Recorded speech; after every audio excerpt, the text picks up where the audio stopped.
Hello friends, मेरा नाम सुधीर कुमार है और हम अपने फाइनेंशियल लिटरेसी की तरफ अब नेक्स्ट वीडियो को कंटिन्यू करने जा रहे हैं। इसमें सबसे ज़्यादा हम जो बात करने वाले हैं वो भारत के उस रैंक के बारे में बात करने वाले हैं जो कि भारत में जो है, जिस पोजीशन पे है वो काफ़ी ज़्यादा दयनीय है। आपको ये जान के बहुत हैरानी होगी कि हमारा देश पढ़ने लिखने में तो आगे है, यानी कि ठीक है, बहुत पहले से तो बहुत बेटर पोजीशन पे है, लेकिन आज भी फाइनेंशियल लिटरेसी इतने ज़्यादा दयनीय स्थिति पे है कि आप देख के थोड़े से हैरान हो जाओगे। चलो फिलहाल हम बात करते हैं कि फाइनेंशियल लिटरेसी है क्या। फाइनेंशियल लिटरेसी का मतलब यहाँ पर ये होता है कि फाइनेंस से जुड़ा हुआ। फाइनेंस का मतलब कि आप अपने आए हुए पैसे को किस तरीके से, कहाँ कितना यूज़ करते हो, किस सेक्शन में लगाते हो। क्या आपने हेल्थ के बारे में सोचा है? क्या आपने एजुकेशन के बारे में सोचा है? क्या आपने एक वाकई में रीडिंग के बारे में सोचा है? रीडिंग इन द सेंस कि आप कितना न्यूज़पेपर पर दे रहे हो, कितना एनालाइज करना, अपने डेटा एनालिसिस पे दे रहे हो, कितना आपने सोशल मीडिया पे पैसे खर्च किए हैं, कितना आपने एक भाजी में पैसे खर्च किए हैं, सब्जियों में। इसके अलावा आपका ग्रोसरी कितना आइटम ले रहा है, फिर उसके बाद क्या सेविंग्स है, कितना आपका इन्वेस्टमेंट है। इन्वेस्टमेंट है तो बैड इन्वेस्टमेंट है कि गुड इन्वेस्टमेंट है, यानी ये सारी चीज़ें इस फाइनेंशियल लिटरेसी में आती हैं।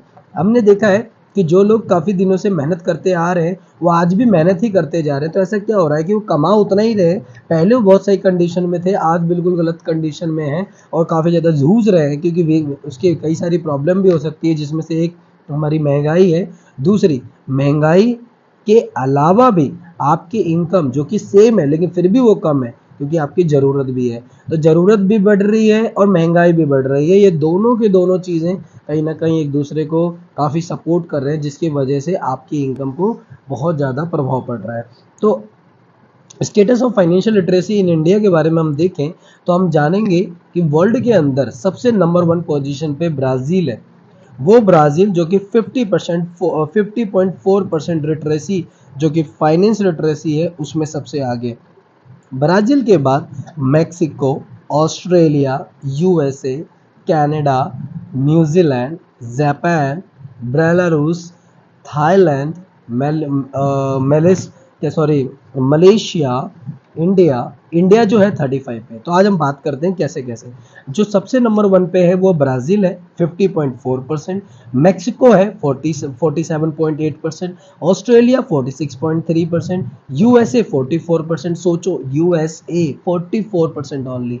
इसके बाद यूएसए के बाद कनाडा आता है 43.8%, न्यूजीलैंड 43.7% और जापान का भी 43.7 है। इसी तरीके से आगे हम बढ़ते जाते हैं और इंडिया पे आते हैं तो इंडिया 23 रैंक पे है, जिसमें 35% लिटरेसी। इट मीन 100 लोग अगर पढ़े लिखे हैं तो उसमें से केवल 35 लोग ही फाइनेंस लिटरेसी है। इंडिया का रेशियो 35% है, उतना ही जितना आप पासिंग मार्क स्कूलों में लाते हो।